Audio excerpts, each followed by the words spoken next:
weltare ɓiɓɓe fulɓe andu diine maɗa fedde heblo sukaɓe africa weltare tv takkusana yoni to likseyba gorgol to beele ndendi to ganki to wuuro djiby alpha to tulde baali to seyyena wuuro moolo to seyyena gabaɓi to wajjo bosoyaɓe to wajjo bosoyaɓe to gourdioma to sinthiane gourdioma to dar salam ko on takkusan duula ha e nder galle ceerno Amadou Tidiane Alpha Mamma Sili Bato Mojanna ha to galle makko Samasa Killinkara kayɗe ko taari ɗum kala ene jeeya e gardidi kabaruji men to leydi Mauritanie ko 19 ujunere candidat ɗaftirannoɓe altine ɓennuɗo kawguel ko fate examen ummade 6e année fade e tigui collége ko ñalawma alarba hande one fuɗɗi ko fate kawguel brevet e nder jokli leydi he kala to leydi Sénégal Pape Malick Ndour ko ancien ministre de la jeunesse e saaha laamu Macky Sall gonnoɗo ɗo saaha kala e nder kaso o woppitama kay e mbadi liberté provisoire to leydi Mali teskama kay tiɗgol ñalawma hande ko fate cogguji kilo tew tawi ko tew naggue e nder Bamako lamorgo leydi ndi kedde Afrique ma jabbo musidɗo men Alassane Oumar Mbocca habaruji men jolam jaɓeri ma jaaha to Moyen-Orient e to leydi France bisimilla moon e keɓki hotodirte joni joni piren pacciren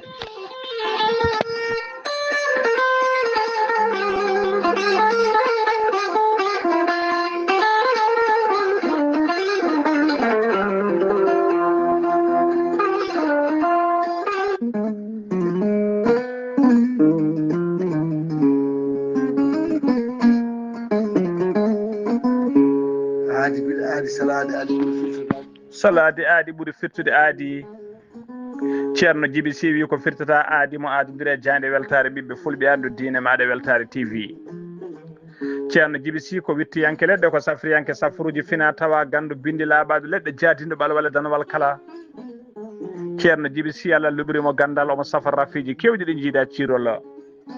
ceerno Djiby Sy ne safara rewɓe wonduɓe kista fibrom dogam site rewɓe ronkoɓe sowade rewɓe dartoraɓe kala ceerno Djiby Sy ne yara wonduɓe koyɗe musoje keceje musoje koyɗe ɓuutoje e ɓalli ƴakkuji e ɓalli guloji kala ceerno Djiby Sy ne yawran ɓen worɓe ustaraɓe gorago ippiɓe leese yawɓe yitade koye mumen kala e on fannu ceerno Djiby Sy ne jogui leɗɗe wiyete ko muuɗa hirde a ƴettat ɗum joni joni certa hen ha laaɓa ceerno Djiby Sy ko bawɗo listihar ko indema inde nene ma dokkatamo haala kone nder ɓerde ma ha mbiya yoni listihar ceerno Djiby Sy waɗirta ɗum ko 2000 francs CFA ceerno Djiby Sy ene jogui pegge e usula bawɗe neldede kala leydi e kala nder to gonɗa taw ko ɓeydoje arsigaji e pittoji dabruji ceerno Djiby Sy ko labɗo reedu ko malaɗo wune ceerno Djiby Sy ne andina dendagal kilineɓe mum e oɗo saaha joni omo tawe toon to Wourossogui yaltirde Wourossogui lawol faade nabbaji dernier station sa yiiɗima banggue ma ñamama sowno galle ceerno Djiby Sy walla noddama o eɗon numéro tawi ko numéro leydi Sénégal mbatta ko 78 128 35 98 tawi noon jiɗɗa haaldude ceerno Djiby Sy koto banggue numéro makko WhatsApp ko numéro leydi Mauritanie mbatta ko 47 22 80 84 ceerno Djiby Sy mbiɗen ko bawɗo listihar ko indema inde nene ma dokkamo haala kone nder ɓerde ma ha mbiya yoni listihar noon mbiɗen ko 2000 francs CFA lombata koye numéro makko weevo woni 78 128 35 98 ceerno Djiby Sy ne wiya dendagal kiline mum kala to mbawɗon wonde e mbawɗon wonirde so tawi on pamodiri leɗɗe mon e safruji mon ma yetto on ha no hannirta ni taw ko GPS addata e juuɗe mon ceerno Djiby Sy ko labɗo reedu ceerno Djiby Sy ko mallaɗo wune ceerno Djiby Sy ko newiɗo sanne sanne mbadden dando faade makko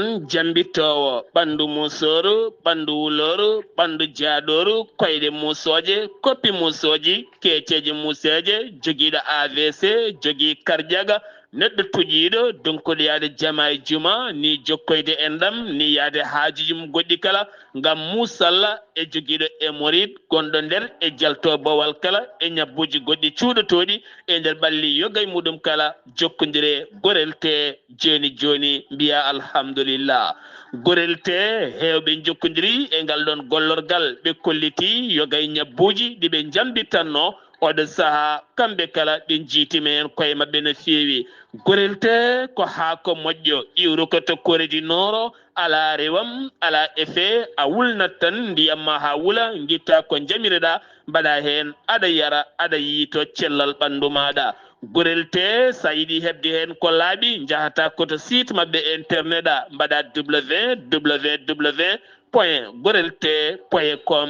janggana hoore maɗa kayla ñabboji ɗi gorelte safrata kala sa yiɗi jokkodirde e tonggode gorelte so tawi noon gonɗa koto koɓɓillo ene tawi nder leydi sénégal jokkodirta koye Hawa Amadou Abbasa mbatta ko 78 435 27 28 so tawi noon gonɗa koto Bargné e ko taari ɗum kala jokkodirta koye Kumbaka 77 612 85 28 so tawi noon gonɗa koto Gawol e ko taari ɗum kala jokkodirta koye Amadou Abdoul Agne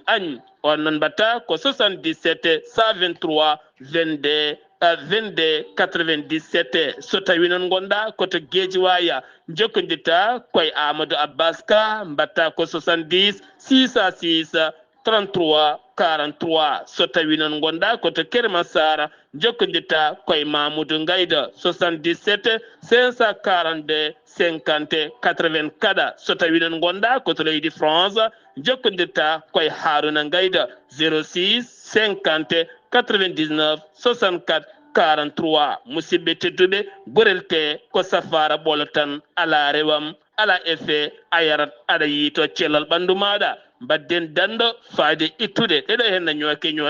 ñookiɗe e nder ɗaɗi men kadi men dañde jama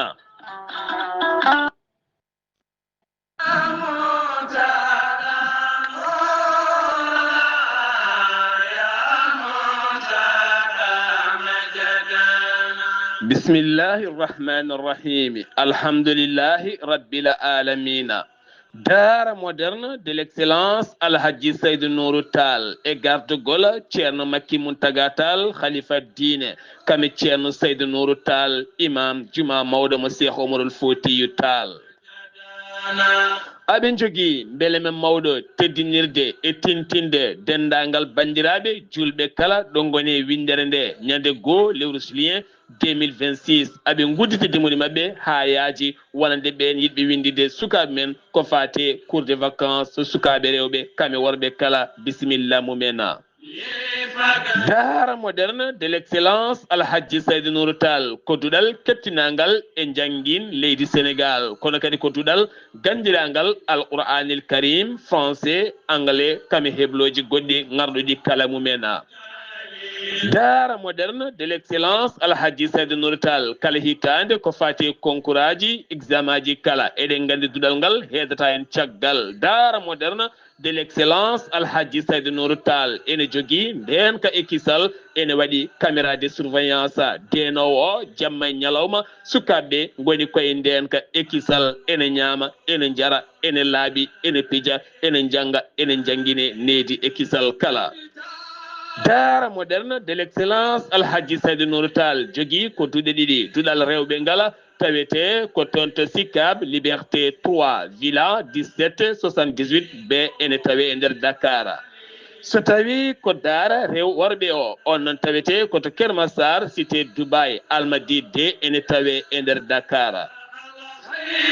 so tawi jiɗɗa hebde ko tonggode Dara moderne de l'excellence Alhaji Seydou Nourou Tall ko duɗal jangguino walla jangguin celluɗo to banggue alqouranil karim kami anglais et français informatique kala muɗuma mbatta ko 77 912 27 15 walla mbaɗa 77 254 33 55 walla mbaɗa 77 383 94 94 walla mbaɗa 78 149 44 31 musidɓe tedduɓe taweteɓe jokli windere so tawi koye Afrique Amérique Asie Europe kala ɗo gonɗon so jiiɗi windide sukamon rewɓe e worɓe kala jaɓane Dara moderne de l'excellence Alhaji Seydou Nourou Tall fuɗɗoto ko ñande goo lewru juillet 2026 o hitande nde gonɗen nde kettode kaburuji mon e demgal pulaar Afrique Asie Europe Amérique, Moyen-Orient, Océanie. jam ñalle mon musidɓe tedduɓe heɗen gone alarba nogas e nayyi lewru korse hitande ujunnaje ɗiɗi e nogas jeegom habruji mon e ɗemgal pular e sawte he ko musidɗo mon sehil mon haali Abouba to karallagal ha mbawon yiide hen to banggue nate ɓosoje ko miñi men sehil men Saydou Abouba ko adi kabruji men e ɗemgal pular hono ceerno men Khalifa Dine ceerno Amadou Tijane Alpha Mamadou Siley Ba to kay haydi omo duwano dendagal ɓesgu Mamadou Moussa Lino didorno e dendagal famille tal ɓe ɗo didorno e dow inde ceerno Madani Tall ɓe duwno dendagal ɓesguji ɗi kala e dendagal ummal islam e dendagal Dara Halayɓe naaɓe no didorno mo fecce men sunare mo duwno ɗumen jaltugol aduna ngal ɗo jaggal diine mawgal no fewi woni biyetenoɗo ceerno Nourouma Alhaji Mamadou Moussa Ly jaltuɗo aduna ñande altine ɓennuɗo ɗo ko talata hanki o wira toon to sara o wira toon tigui to saare gonga toon tigui tawi ko ndera wuuro mabɓe to ndera wuuro mabɓe to Dara Halayɓe ko noon kadi hono ceerno Mamoudou Waddou to cité Yembel Sekna Dakar kañum ne rutta duwawuji faade dendagal ummal islam dendagal bandiraɓe guila arnoɓe duwade ha duynoɓe noddunoɓe téléphone aji e duwiɓe réseaux sociaux ji kala e wawɓe kadi déplacé ari tigui ha to hawrude wirwirde nde ha e araɓe yettinde duwawuji kala guila rewɓe e worɓe kala ɓe Mauritanie Sénégal ɓe funnague hirnague wodduɓe ɓattiɓe kala omo rutta on duwaw omo wiya on jokki en ɗam yo Allah jokku balɗe moon omo wiya tan kadi yo Allah winda noon baraji so windi oto mamtu ñaago Allah tan de Allah yurmoto mayɗo yaafo ɗum kanko e dendagal mayɓe julɓe kala allahumma amina kabruji men e ɗemgal pulaar to leydi Mauritanie pudorɗena to leydi Mauritanie o peppa joɗinoma fo mum toon to Vienne jagorgal leydi Mauritanie noon kalfinaɗo ko fate des affaires économique o tawtornoma oɗon ndeɗon jonde o sifodirama toon noon o sifodirama toon noon sifande ɗum ko talata hanki no gas e tati lewru juin 2026 akkoraji ɗiɗi mawɗi no fewi tawi ko ñamade financement kene qime ha temedere capanɗe jeenayyi e joyi million tawi ko haalisa dollar financement o noon koy ko financement o noon koye nder dawal kay yaltatti koye nder dawal tuggi hitande 2026 ha yetto 2029 ona haalis noon ko yidde kay ƴellidde e hesitinde infrastructure ji rural e wallude kay famille aji ɓurɓe miskinade e nder leydi Mauritanie accordaji ɗiɗi noon ko ni ɗi cifri accord gadano o ko temedere capanɗe jeetati million woni 180 millions tawi ko haalis dollar américain ona haalis noon ko yidde kay wodde modernisé woni hesitinde kay e garditinde ha yadda jamanu infrastructure ji kewɗi e nder leydi he e ɓeydude kadi sécurité ko fate sécurité alimentaire fate sécurité alimentaire e noon kadi e ɗoftude ko wiyete walla mbiyen e ɗoftude tigui ko wiyetede chaîne de valeur rural accord ɗiɗaɓo o noon ko 1 million tawi ko haalis dollar on haalis noon ko yidde faabade kay e wallude ɓeɗon famille aji ɓurɓe wonde miskineɓe e nder leydi he ene tawtora sifande nde noon directeur général de financement et de la coopération économique on woni Mohamed Salem Wula Nani ha joni ko leydi Mauritanie keɗoɗen ko altine no gasi ɗiɗi lewru juin 2026 gonɗen ɗo wonno examen ji entrée en 6e année woni examen ji kayɗe sukaɓe waɗoɓe 6e année mbaɗata kay faade toon to collège tawi kadi ko ɗaɓɓude diplôme gadanomo élève heɓata kay e gurdam mum ina ɗon examen noon fuɗɗi ko altine ɓennuɗo o teskama noon hitande hikka nde waɗannoɓe examen par rapport à l'année passé ɗum ɓeydima no fewi saabu hitande hikka nde ko temedere sappo jeenayyi ujunere candidat e nder jokli windere he kala waɗannoɓe ɗiɗon waɗannoɓe tigui guel ɗon kawguel ɓen temedere noon e sappo e jeenayyi ujunere tigui tawa tigui e nder jogli leydi hen ɗon noon ɓen hen e nder mabɓe noon hen capanɗe joyyi ujunere fawi temedde jeenayyi e capanɗe jeenayyi ɗiɗo ko sukaɓe rewɓe heddiɓe ɓe woni worɓe candidat ji ɗi noon ɓe pecca tigui koye nder temedere capanɗe nayyi e jeenayyi centre hitande rawane nde noon ɓe gonno ko temedere sappo e jeegom ujunere ne fawi temedere capanɗe jeetati e nayyi candidat ɓe peccano noon koye ɓe rawane ɓe peccano koye temedere capanɗe nayyi centre hitande hikka nde noon ɓe pecca hitande hikka nde noon ɓe pecca koye ujunere temedde nayyi capanɗe jeenayyi centre hen tigui ɓe pecca haɓe mbawa wadde kawgal nguel ha no hannirta so tawi kay en tugnima e limore jagorgal kalfinagal ko fate jangde nder leydi he o holliri tigui wonde ko Nouakchott sud woni Nouakchott région de Nouakchott kañum ɓuuri hewde candidat ji rewi hen ko Nouakchott nord ko région Inchiri noon kañum woni région kay ɓurɗo famdude waɗoɓe candidat kay ko fate nguel ɗo kawguel examen ji hikka ɗi ko ni noon doggol ngol lelori o holliri tawi koto région de Hoddala Charqi toon ko ujunnaje sappo e temedde jeetati e capanɗe joyyi candidat so tawi ko hoddela garbi non ko ujunnaji jeeɗiɗi temedde jeeɗiɗi capanɗe joyi jeeɗiɗi candidat so tawi ko région de Asaba ko ujunnaji sappo e temedere capanɗe jeegom e tata so tawi ko région de Gorgol hitande hikka nde ko ujunnaji sappo e temedere capanɗe tati e jeeɗiɗi candidat so tawi ko région de Braknam ko sappo e goho ujunere fayi temedde jeenayyi capanɗe jeenayyi candidat so tawi ko Trarza ko ujunnaji sappo ene fawi capanɗe jeegom neɗɗo so tawi ko Adrar ko ujunnaji ɗiɗi e temedde capanɗe jeeɗiɗi e jeeɗiɗi so tawi ko Dakhlet Nouadhibou ko ujunnaji nayyi temedde jeetati e nogas jeenayyi candidat so tawi ko région de Tagante ɓen ko ujunnaji ɗiɗi e temedde joyi e nogas e tati so tawi ko Guidimaga ko ujunnaji jeetati e temedde jeetati capanɗe joyi e tati candidat so tawi ko région de Trégémour ɓen ko ujunnaji ɗiɗi ujunnaji ɗiɗi e sappo e jeegom candidat so tawi ko Nouakchott banggue hirnangue ujunnaji sappo e joyi e temedde ɗiɗi e yimɓe tato candidat so tawi ko Nouakchott Nord woni Nouakchott banggue rewo ko sappo e joyi ujunere fayi temedde ɗiɗi capanɗe jeeɗiɗi neɗɗo so tawi ko Nouakchott Sud ko ujunnaji sappo e joyi ene fayi temedde joyi e joyi candidat so tawi ko région de Inchiri mbiɗen ko région ɓurɗo famdude e candidat ji ɓen koɓe temedde joyi e capanɗe jeeɗiɗi e jeeɗiɗi candidat école Mauritanie noon e waɗi kadi école Mauritanie tawateɗo toon to Bamako ɓen ene jogui candidat ji nogas e jeegom waɗoɓe guelɗo kawguel waɗɓe guelɗo kawguel ñande altine ɓennuɗo ɗo tawi ko toon to Bamako ha joni ko leydi Mauritanie keɗoɗen catala Iran e gardugol Biram Daoul Abeydi ɓe cuuɓima biteɗo Jiddou Abdullah Wahab ono mama directeur du cabinet du président du mouvement e nder Union européenne nomination noon waɗi koye nomination noon waɗi ko tonggode nomination baɗɗo o noon numéro tonggode mum walla mbiyen tonggode mum ko ɓolum ɗiɗi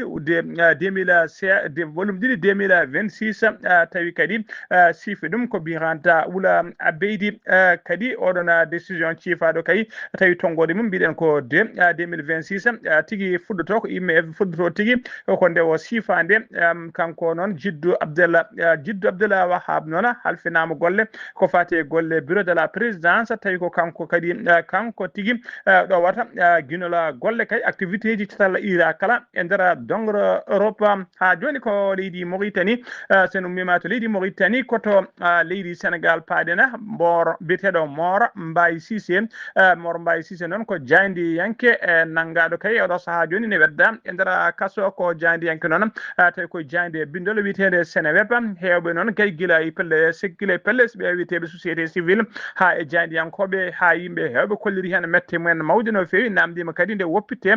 ko ɓuuri yawde ɓe kolliri noon leydi ndi ne wawa kay ɓe kolliri leydi wawa ɓamtade ɗon kay to jayndi yankoɓe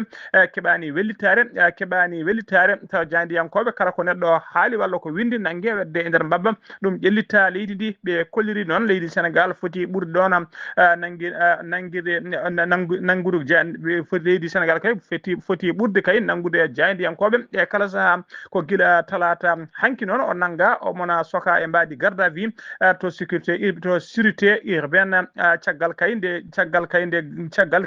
o gasno huccodirde e ɓen witeɓe les enquêteurs o nanguira noon ko windande makko nde o winduno e nder Seneweb ko fati kay e nangugol ɓi juge d'instruction des pôles judiciaire financière on ɓiyum noon ko nanganoɗo kay on ɓi noon ko nangaɗo kay guila aljuma ɓennuɗo o nanguirino noon ko sababu ujunnaje nogas joyi million tawi ko France CFA koye enquête noon guy ko 100 millions ɓe tawi ko sottono koye haalis tawi on haalis noon sortono koye nogas joyi million ɗi o holliri tigui o sorti ɗum koye hollira kanko jaydiyanke o wonde ɓiɗɗo o sorti ɗum koye nder 3 uruji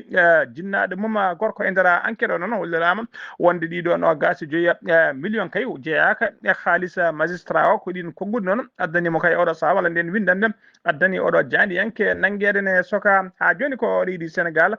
keddoɗen subaka alarba hande o nogas e nayyi lewru korse ko accident musɗo waɗi e dow lawol route nationale numéro 6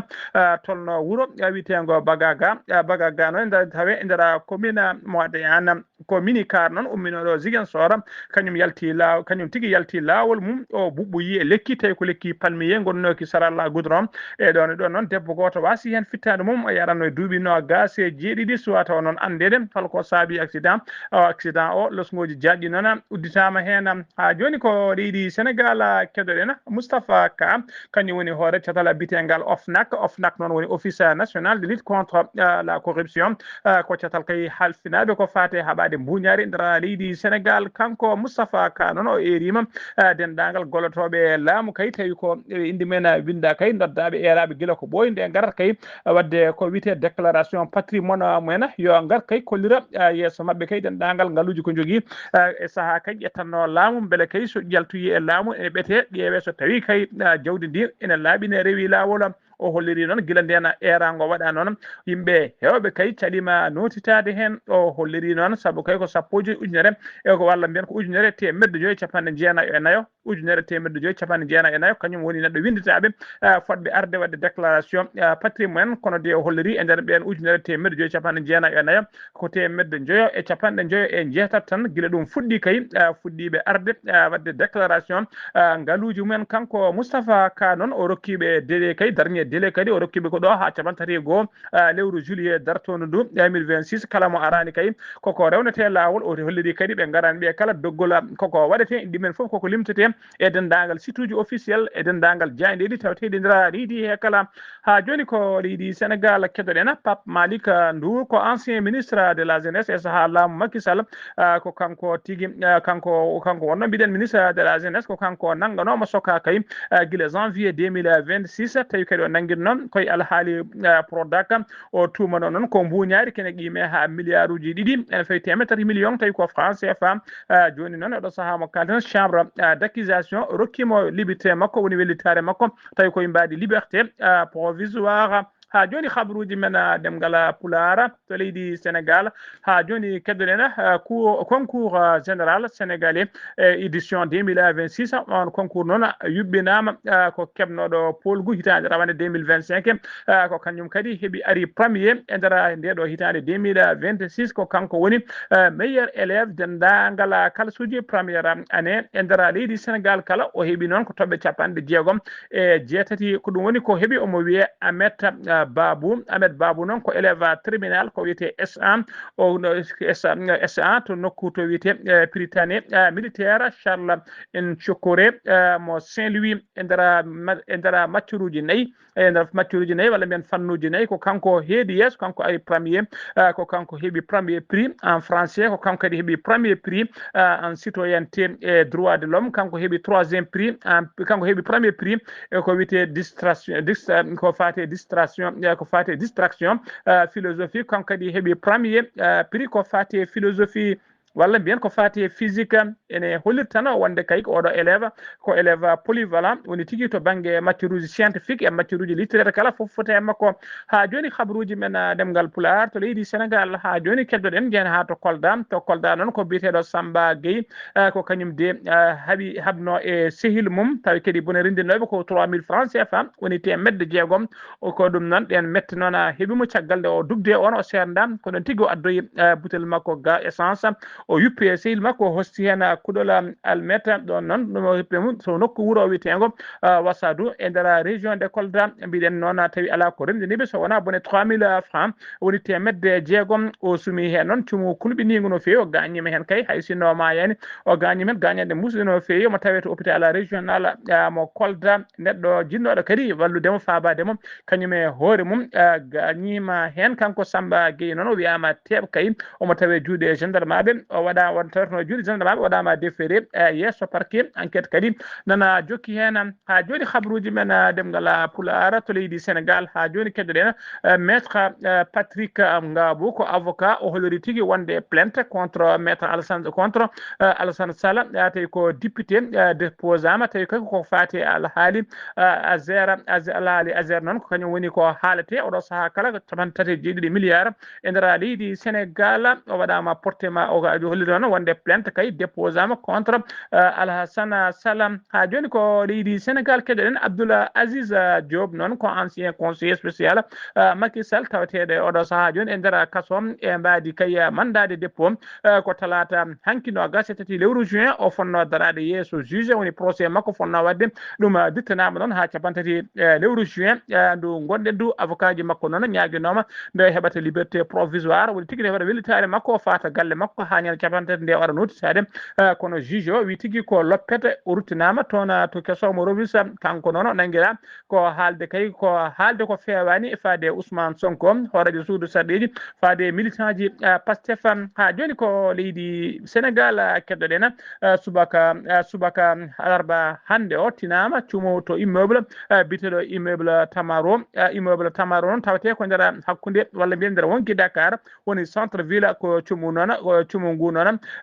cuumu ngu tigui teska cuumu ngu noon teska tigui koto guena technique ummiɗo hakkude 5e faade 10e étage hay goto ɗon mayani hen hay goto gañaki hen kono kam hulri woni fayre mawde no fewi sapeur pompier en kadi mbawi nottitade hen ko ɓuuri yawde e yaccade kañumen mbawi ñippude nguɗon cuumu siftinde on noon e nder oɗon immeuble 10e étage makko toon tawate bureau ji woni siège conseil national de régulation de l'audiovisuel woni tigui siège cetala bitegal CNRA ha joni habruji men demgal Pulaar to leydi Sénégal ha joni jeen ha to mari wuro teddugo Madina Gounass jabboɗen ko musidɗo men Ama Samba Lo assalamu aleykum wa rahmatullah. Waaleykum salam wa rahmatullahi taala wa barakatuhu. Ghali Abouba mi saminima kadi mi juurimama mi samini dendagal bandiraɓe to Weltare TV weltare ɓe fulɓe annodinma Ghali Abouba kabruji men ɗo e wuuro teddugo Madina Gounass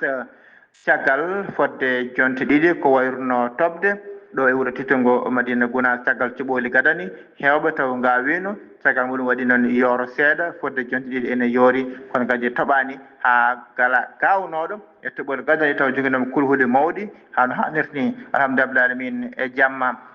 oɗo beɗɗo jamma hanki mo ganduɗa ko talata ene wiyata oɗo alarba Ghali Abouba alhamdulillah min toɓo mawgo hewgo ndiyam machallah wawe jippade dendagal awnoɓe kala joguinomi kulhuɗe kono kadi kamɓe kala kadi wonnima kadi weltare mawde hayni kadi wonnoɓe jardin ngaji ene puɗɗi wojja ha ko wojja follere kanje ko nanti hen hay ɓen joguinomi kulhuli kono alhamdulillah mi oɗo saaha Allah addi ndiyam muɗum ɓuɓɗam ndeƴƴam belɗam dahmuɗam alhamdulillah bandiraɓe kala beltima hano hannirta ni woɓɓe kadi ɓe ganduɗa panno kadi ko ha tooɓa hano hannirta hono hanki jamma ni mbawa awde wadde oɗo saaha mo gonɗen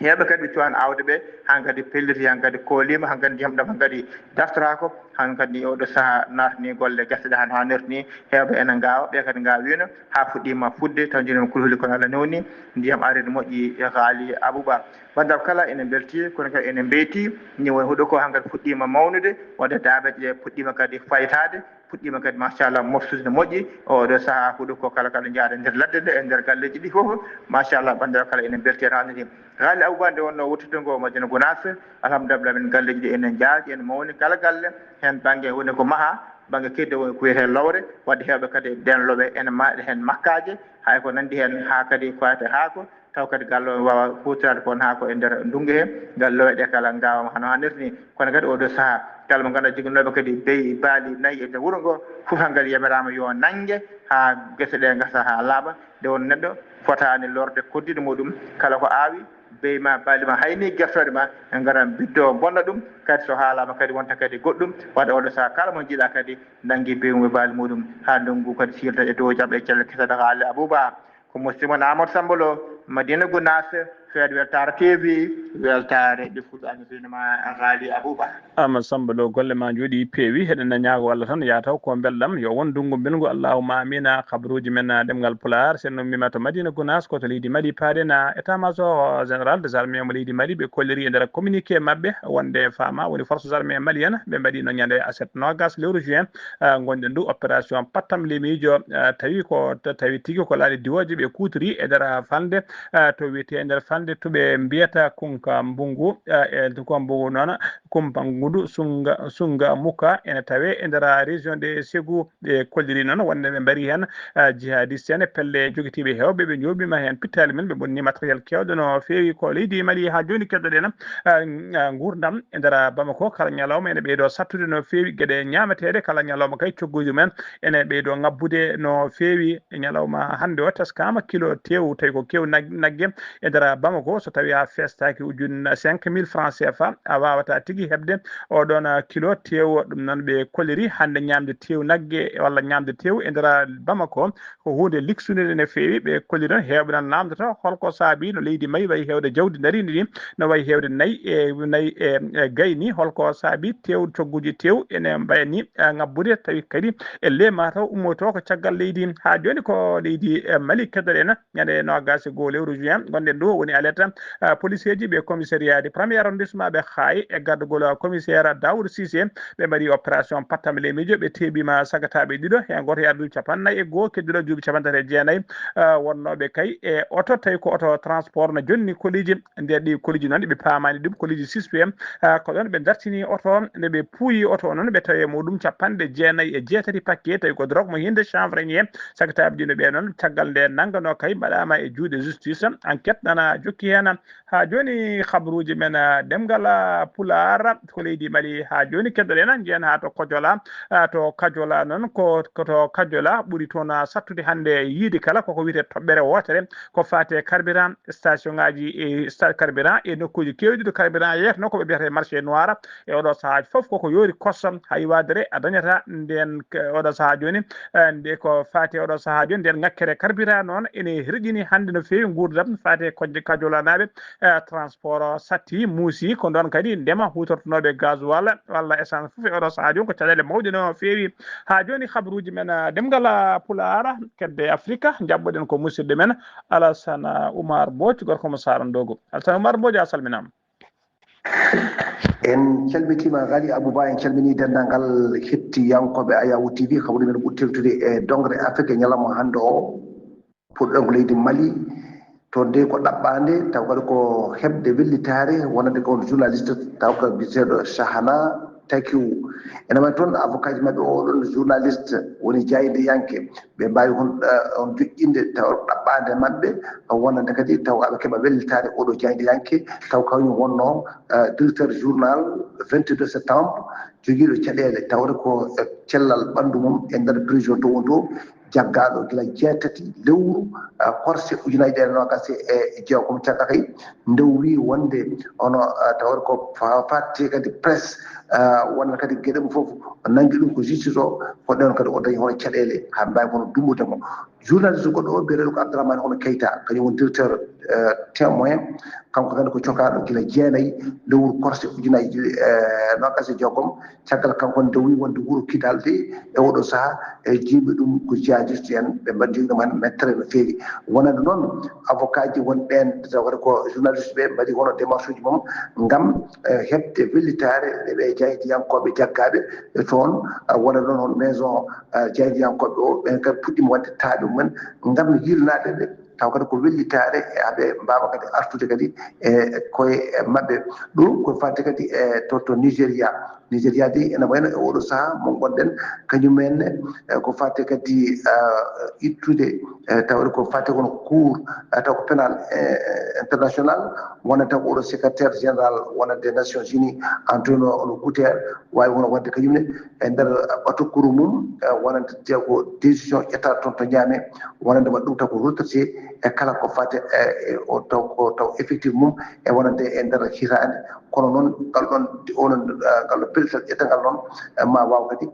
wawde kadi taw kadi ko wadde kadi gueɗe kadi mantinde e wonande kadi toon to cour pénal international OR ɗum ko fate kadi toon to Soudan noon ene wayno oɗo saaha mo gonɗen hono tawde ko leyɗele wonande ko tawde ko jeeɗiɗi e taw ko européenne ene eri wonde tawde ko won ɗin e jangguji mbaɗete toon to leydi hono Soudan ɓe bayinako ngo ɗon wawi wono waɗede ko ñande talatare nogas tati lewru korse ujunaji ɗiɗi e nogas joom wona ɗen leyɗele jeeɗi taw ko européenne ɗi taw ko erago mumen e leydi hon taw koto Soudan eɓe dartinta taw kadi ko oɗon guerre jooɓiɗo pitali kewɗi no fewi nde tawno wonde force soutien rapide taw kadi ko kañum en e wondude kadi ɗin goɗɗi ɗum ɗo foof ko caɗele mawɗe goni ha toon to wuuro Del Obeid taw ko capital Kordofan to banggue rewo leydi ndi taw kadi ko contrôle armé o waɗi ɗum Royaume-Uni France Allemagne Italie Irlande Norvège kañum e pays Europe mbi wonde kadi ɗum ɗo foof alsaw ɗum ƴeewe mate kay jam ena arta toon e wonande kadi taw leydi Soudan e wonande kadi caɗele guuraɓe gonaɓe toon ɗe alay sago ko kay pellital waɗe mate kay ma jam wawa kadi artu toon ɗo ko Kenya ene wadde Kenya noon wawi kono yemberde wonde kadi dartigol préfet kala ko yowiri e centre taw kadi ko oɗo to quarantaine taw ko waɗi ɗum ko yidde waɗande ɗum taw ko Ebola o e wawde kono gérde ɗum taw ko leyɗele hoddirɗo Amérique no ɓe teddidi noon e nogas tati lewru mo gonɗen ɗum jaagogal tellal ngal wonande kadi koye yesso kadi kon tribunal caggal kay ndew condamné wonde taw oɗo taw ko fata outrage taw ko justice e wonde kadi e noɓe mbirtidiri ɗum noon oɗo ordonnance taw ko siso taw ko wiide wonde darten ɗeɗon golle wonande leyɗele kon dendude Amérique noon mbi wonde jinno maade e nder leydi ndi ɗum noon taw oɗo centre taw ko ɗo mbawde kadi mbawa kadi taw kadi kala koɓe ƴetti kadi ɓen ɓeɓe gartiri taw kaɗa mbawa kadi ko nawde ɗumen toon wonata kadi kadi ma mbaw kadi tawat ko wadde kadi heɓɓidade e taw oɗo reefi taw ko épidémie e ɗum noon kadi ma mbaw kadi wadde ɗum noon wonata leydi république démocratique du Congo o ha wawa kadi dañde kadi tawat ko jaam wonande oɗo projet noon e très taw ko ene constant no fewi gila kay e jonte kewɗe no fewi taw ko oɗo société kono civil taw ko wonande ɗum o Kenya ene saaɗi ɗum no fewi wonande taw ko RDC Congo kañumne ene waɗi ko président congolais Félix Tshisekedi ma ya to toon to province de Lutru province oɗo saha gonɗo tan to épicentre wonande kadi ñaw taw ko épidémie mo mbiɗa wona Ebola o wonande ko noɓe mbayiniri e nder e jillu makko kanko gardiɗo leydi ndi mo wiya toon toon kankone état taw ko président to Burundi kañumne to Kinshasa Evariste tawat ko nasi si miguel ma waw kadi hedda toon balɗe ɗiɗi e nder capital taw ko Congo to ma waw ko yidirde kadi e ɗum ɗon ɓe jiidira ɓe kalta ɗum ɗon e wono kadi ko ɓe mbawa kadi yowride e wonɗe en kadi ko guuraɗe toon hanni ko tengti ko fayde kadi e épidémie goɗɗo toon o goɗɗo e nder leydi ɗum ɗo fof ma mbawa kadi yewtide hen gam sakkande ɗum e peeje wonande kadi taw kadi ma jaam waw kadi kono artude toon Ghali Abouba ko ɗum ɗo tongguɗen habaruji men e dongre Afrique e ñalawma hande o taw wonno koye dande musidɗo moon Alassane Oumar Mbodji gorko mo salɗo gam weltare Ayaw TV. Alassane Oumar Mbodji golle ma jooɗi peewi ko andude kabaruji men e nder dongre Afrique takkusana juulama ha to galle ceerno Amadou Tidiane Alpha Mamma Siley Ba to Kahiri ko on takkusana juula ha to galle ceerno Abdourahmane Dia to PK8 Nouakchott ha to galle ceerno Yaya Ba to Richard Toll ko on takkusana juula ha to galle ceerno Mamoudou Waddu to cité Yembal Asegna Dakar e ko taari ɗum kala habaruji men jollam jaɓeri koto Moyen-Orient paɗen talata hankino gas e tati lewru korse Sénat mo dowlaji ɓe mbaɗi tigui ɓe mbaɗi adopté une résolution on résolution ko namdade kay jaltugol ha laaɓa dendagal armée leydi do armée dowlaji dente Amérique yaltata ha laaɓa kay e nder oɗo guerre tawi ko guerre Iran ko ɗum refere noon woni défaite wonande Donald Trump hono chef de l'équipe de négociation mo leydi Iran o holliri wonde kay o holliri alarba hande o no gas nayi lewru korse wonde kay oɗo protocole oɗo protocole d'accord ciifado kay no guerre datori hakkude leydi Iran hakkude leydi mabɓe Iran e dowlaji den o holliri tigui ɗum ɗo ko défaite mawɗo wonande dowlaji dentuɗi Amérique organisation noon organisation maritime international ko tawi ko agence ɓe loni halfinaɓe ko fati sécurité e nder maaje ɓe kamɓe ɓe kolliri kay ɓe umminima ko wadde évacué sappo e goho ujunere marin kene wona sappo e goho ujunere marin tawi ko bloquinoɓe e nder détroit d'Ormuz ronkunoɓe yaltude kay e oɗo saaha joni ɓena ummini beele ɓe kay ɓenne mbawa ummade e nder détroit d'Ormuz jalta ha laaɓa tawi kadi koye ballodiral hakkude mabɓe e leydi Iran hakkude mabɓe kay e dowlaji denduɗe Amérique hakkude mabɓe hakkude wonde e wondude OTAN e tigui e leyɗele kewɗe tawa ko jimɗe e ngoɗon maayo so tawi noon koto banggue leydi Israël kañum e leydi Liban ɓe mbawi tigui joddade tawi ko jonde mabɓe session joyoɓiɗo kay ko fati e kaldigal woni négociation no guerre o dartori hakkude mabɓe e nder toɓɓe ɗe noon hoorejo leydi Liban biteɗo Joseph Ayoun o siftiniɓe kay wonde o jaɓata jamais ko Israël kay ene o jaɓata kay Israël wonde tigui wadde ko wiyete occupation armée mum e wona e nder leydi makko ɗum noon o jaɓata ɗum ha tengti noon to banggue worgo leydi Liban armée leydi déjà ɓe pelli kay ɓe bari yimɓe ɗiɗo toon to sud liban koto leydi France uddeten kabaruji men to leydi France neɗɗo gadano kay tawaɗo ne wonde rafi Ebola piɗaɗo rafi Ebola o feeñi toon to leydi France tawi ko médecin janoɗo kay to RDC woni République démocratique ko woto toon ummori o areti komo fiɗa oɗon rafi oɗo saaha joni noon docteur eɓe leydi France laamu kala no dari lan beele kay handade rafi o ha wasa sarade e nder leydi he musidɓe tedduɓe gasi ha laaɓi ceer ko ɗum ɗo wonno ko tonguɗen habruji men e ɗemgal Pulaar e sawto he ko musidɗo moon sehil moon Haali Abouba to karallagal ha mbawon yiiden to banggue neta ɓosojo ko Saydou Abouba so tawi ko toon to wuuro teddugo Madina Gounass ko Amadou Samba Lo kedroɓiɗo Afrique ko Alassane Oumar Mbocco ñalawma janggo so tawi ala ko faɗi ma en ketto musidɗo men sehil men Sara Ablaye Sarr ketkimalaki jaam yo jaam Allah jogomi jogo on